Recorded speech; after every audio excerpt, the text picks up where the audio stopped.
තේ බිව්වද? මම බොන්නම් ඔයා බොන්නකෝ.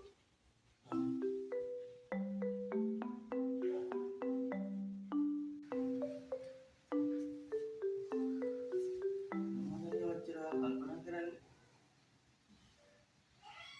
සාහේලිය අපෙන් ඈත් වෙලා ගිහිල්ලා අවුරුදු එකමාරක් වෙන්න යනවා. මට නිකන් ඒක අද ඊයේ වගේනේ.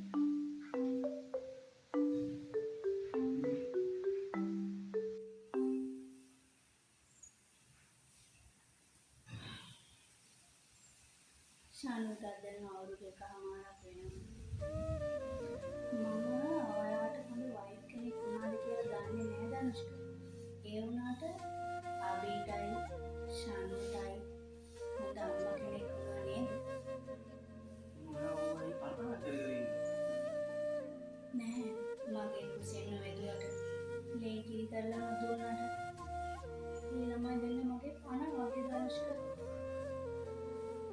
ඒ සෙනෙහස අතරට කිසිම සෙනෙහසක් එනවා නම් ඒ සහේලිට වෙන්න ඕන යුතුකමක් නිසා ධනුෂ්ක මම ඔයාව කසාද බැන්නේ. ළමයි දෙන්න බලා ගන්න ඕනි කියලා. කොහොමද? වාග්යලකින් මොකද දැනෙන්නේ?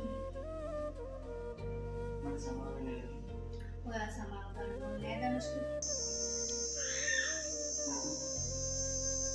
ඔයාට හස්බන්ඩ් කෙනෙක් කියලා ඉන්නවා. එහෙම වෙන්න පුළුවන් වෙයි කියලා දන්නේ.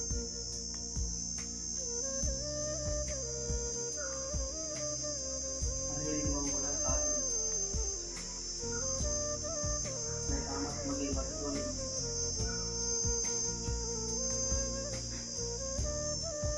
ඉතින් හැමදේ කාලේ